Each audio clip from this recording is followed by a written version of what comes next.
Sudah berapa kali saya membahas tentang kesadaran, membahas tentang perluasan kesadaran, dan tema-tema semacam itu. Video kali ini masih berkenaan terkait dengan tema itu. Tetapi ada yang berbeda dengan bahasan kali ini. Bagi Anda yang penasaran, ikuti video ini sampai selesai. Biasanya manusia itu seperti ini, gini ya. Sebaik-baiknya orang ada potensi jahat dalam dirinya yang belum terstimulasi. Sejahat-jahatnya orang ada kebaikan di dalam diri. Yang ini kalau kita sentuh terus ini membesar.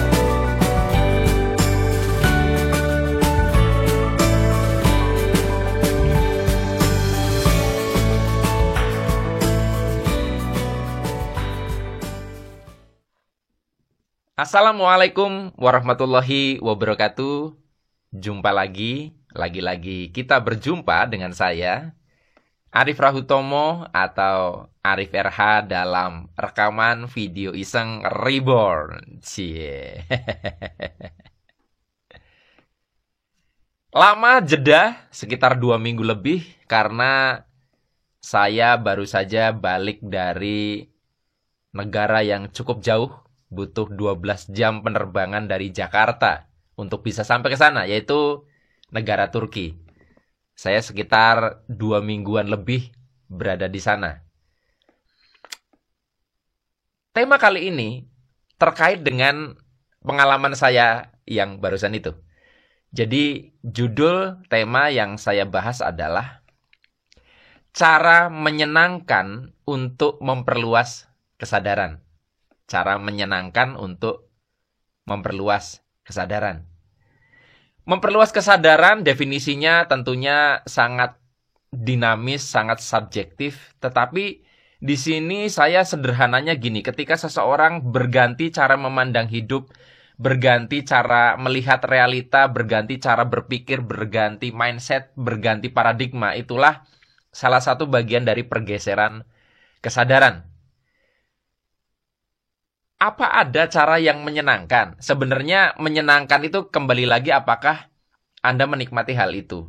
Nah, tapi seringkali kan kadang cara-cara memperluas kesadaran itu identik dengan misalnya tirakat, kemudian meditasi dalam waktu yang panjang, yang mungkin bagi kebanyakan orang itu nggak menyenangkan.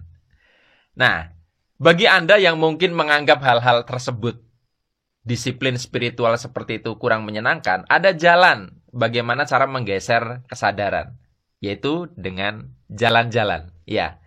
Tetapi jalan-jalan yang dimaksud saya ini adalah jalan-jalan yang betul-betul kita keluar dari boundaries, kita keluar dari kotak yang namanya culture kita, negara kita. Jadi boleh dibilang jalan-jalan ini harus keluar negeri.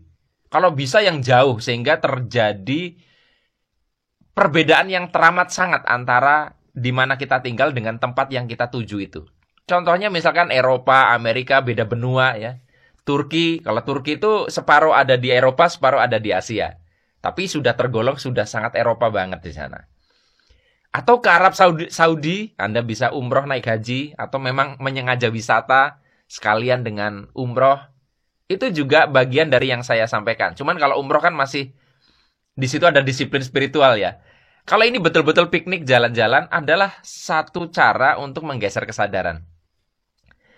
Jadi gini, banyak orang misalnya contohnya memandang bahwa negara kita itu nggak baik-baik saja atau negara kita tuh buruk banget dalam pandangan dia. Misalnya ada di antara Anda yang mengeluhkan dalam aspek ekonomi. Sepertinya di Indonesia tuh buruk gitu loh ya. Kalau Anda tanya kepada orang-orang yang sudah jalan-jalan ke Amerika dalam waktu beberapa tahun ini, Anda akan melihat fakta bahwa di sana itu lebih buruk dari kita. Dan kemarin saya ke Turki, itu di sana inflasinya sudah tinggi banget. Bahkan beberapa data menunjukkan inflasinya sudah 70%. 4 tahun lalu, 1 lira Turki itu setara dengan Rp4.000. 4 tahun lalu. Per hari ini, saya nggak ngecek per hari ini. Per 2 hari lalu, 1 lira Turki itu cuma 800 sekian rupiah. Waktu saya berangkat, itu 1.400 per 1 lira. Ketika saya pulang, saya tukar, sudah turun ke 900, sudah under 1.000. Jeda berapa hari, sudah turun lagi di bawah 900. Dan di sana memang banyak orang yang mengeluh juga karena jadinya ya nilai tukar mereka jadi jeblok. Itu kan mempengaruhi daya beli. Makanya ada satu kejadian menarik ini ketika saya di Kota Mardin, ketika jalan-jalan di kotanya itu beli oleh-oleh. Saya kan lagi sibuk dengan handphone saya. Owner dari pemilik toko itu sama beberapa karyawannya ngeliatin aja. Terus langsung nanya, is that iPhone 13 katanya. Saya bilang no, this is iPhone 12 Pro Max. Wow katanya. Jadi ternyata orang-orang di sana tuh melihat iPhone tuh sebagai barang yang sangat mahal sekali. Di sini mungkin iya, tapi di sana lebih-lebih karena kurs mereka terhadap dolar kan jeblok banget dibandingkan kita. Nah, kalau misalkan ada di antara Anda yang misalkan punya mindset bahwa Indonesia itu sedemikian buruk, kemudian Anda jalan-jalan ke Turki, Anda akan melihat ternyata ini kok lebih jeblok lagi. Walaupun kelihatannya baik-baik saja, tapi secara hitungan ekonomi itu mereka sedang struggle sekali, sedang berat sekali, apalagi kehantam pandemi. Indonesia itu salah satu ekonomi yang stabil. Kalau Anda yang jarang atau tidak pernah jalan-jalan ke luar negeri, pasti sulit untuk menerima kalimat saya ini. Memang betul, belum ideal, tetapi Indonesia termasuk salah satu yang stabil di dunia. Inflasinya masih terkendali. Di Turki udah 70% loh. Di kita cuman segini aja orang udah pada demo. Anda coba kalau bisa lihat Sri Lanka kayak apa, ya, kota-kota di luar sana, di luar negeri sana seperti apa, pasti akan menggeser itu. Ada cerita lagi. Jadi ada seseorang yang cara pandang dia terhadap agama begitu kaku sekali. Dan dia merasa bahwa itu acuannya Arab Saudi. Sampai suatu ketika dia punya kesempatan untuk melihat langsung bagaimana keadaan keberagamaan di sana. Beragama di sana gimana? Ternyata santai. Tidak sekaku yang dipikirkan orang-orang di sini. Bahkan dia jadi bisa menerima satu pemahaman baru. Misalnya contoh, ada wacana dari pemerintah beberapa tahun lalu bahwa orang yang naik ke mimbar untuk ceramah itu harus ada sertifikasinya, ada izin pemerintah. Itu kan kesannya jadi kayak memberangus kebebasan untuk beragama. Ibaratnya apa tuh? Seperti penindasan terhadap Islam. Ada wacana seperti itu. Padahal di Arab Saudi kayak gitu. Nggak semua orang bisa ngomong loh di mimbar musola masjid. Itu harus orang-orang yang betul-betul capable. Ada sertifikatnya dari pemerintah. Geser dia. Akhirnya pulang dari Arab Saudi dia lebih longgar. Akhirnya gue selama ini ternyata terlalu kaku. Gue selama ini nggak melihat di luar sana seperti apa. Di Turki gini, banyak orang Indonesia begitu mengidolakan Turki sebagai negara yang Islami, presidennya juga sebagian begitu mengidolakan. Tapi tahukah Anda di sana itu yang namanya anjing itu bebas banget itu, bahkan di halaman masjid. Itu santai banget dan tidak disakiti. Sementara di wilayah-wilayah yang mungkin mayoritas penduduknya Islam kuat, yang kaku, itu ada anjing digebukin, ada anjing dibunuh misalnya. Itu satu hal yang menarik ketika Anda pergi ke Turki. Enggak seperti itu. Nah, jadi boleh saya katakan gini, kalau misalkan seandainya saya boleh berandai-andai, kalau negara itu punya anggaran yang cukup banget ya, saya kira sebenarnya perlu ada satu program menjalan-jalankan warganya ke luar negeri sejauh mungkin. Biar mereka lihat bahwa Indonesia tuh luar biasa.